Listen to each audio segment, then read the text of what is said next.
Fidan xanım, yəqin siz də müşahidə eləmisiniz ki, son dövrlər energetik içkilərin istifadəsi gənclər arasında artmaqda davam edir. Ə, və maraqlısı odur ki, bunu artıq sadəcə enerji almaq kimi yox, müəyyən həyat tərzinin bir hissəsi olaraq qəbul edirlər və bu səbəbdən istifadə edirlər.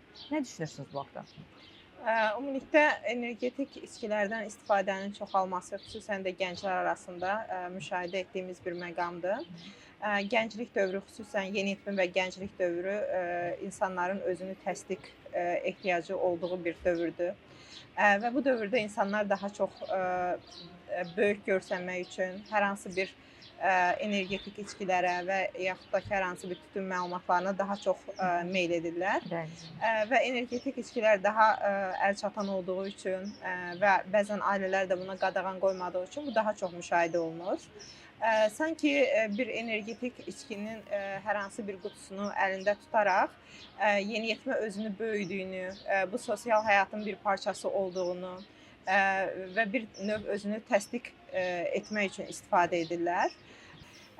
Daha çox buna meyl etmələri bir içkini içməkdən daha çox Hı hı. psixoloji və bir sosial faktordur. Gəlin etiraf edək ki, sosial media günümüzü idarə edir və bu içkilərə maraq da məhz sosial mediada da böyük bir rol oynayır. Çünki paylaşımlar, gənclərin paylaşımlarına məsələn diqqət yetirdiyimiz zaman ətrafımızda da gənclər var. Görürük ki, çox zaman energetik içki qablaşdırılmasında, yəni qabı ilə, qutusu ilə daha çox paylaşım edirlər. Hı hı. Qeyd etdiyim kimi bu daha çox psixoloji və sosial bir məsələdir və orada öz hər hansı bir kumirlərinin və yaxud da ki, özlərini oxşatmaq istədikləri və yaxud da ki, çevrələrində olan insanların təkidi ilə bunu istifadə edirlər. Əslində qablaşdırmaların rolu da burada məncə önəmlidir. Hı hı. Üzərində olan şəkillər və ya dizaynlar bizə hansı mesajı verir? Müşahidə isə görərik ki, qablaşdırmaların əksəriyyəti rəng seçimlərində, üzərlərində əks olunan ekstremal idman növləri, gənclərin əyləncəli partilər və sair hər hansı bir rəsmlər əks olunur və bu təbii ki, bu gənci də bir növ köçürmə eləyir. Düşünür ki, mən də bunu içərək eyni enerjidə olacağam. Fidan xanım, bir psixoloq olaraq gənclərimizə nə tövsiyə eləmək istəyirsiniz? Təbii ki, gənclərə ilk öncə özlərini tanımağı, öz bədənlərində baş verənləri başa düşməyi ilk olaraq məsləhət görərdim.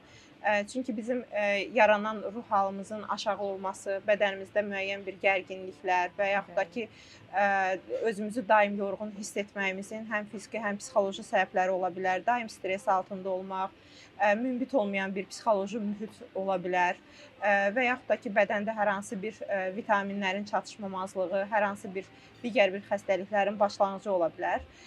Birinci olaraq bunları yoxlatdırsınlar, bunlardan keçsinlər.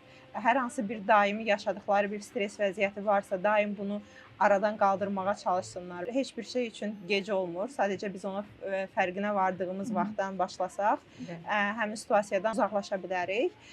Və burada da ən belə əsas məsələ odur ki, insan daim özünü müşahidə etsin və təbii ki, valideynlər və yaxud da ki, ətrafdakı insanlar artıq o insanın daha çox energetik içkilərə və yaxud da ki, qıraqdan gələn hər hansı bir süni adrenalinə, dopaminə ehtiyacı olduğunu görəndə və buna asıllıq yarandığını görəndə artıq bir həyəcan təbili çalsınlar.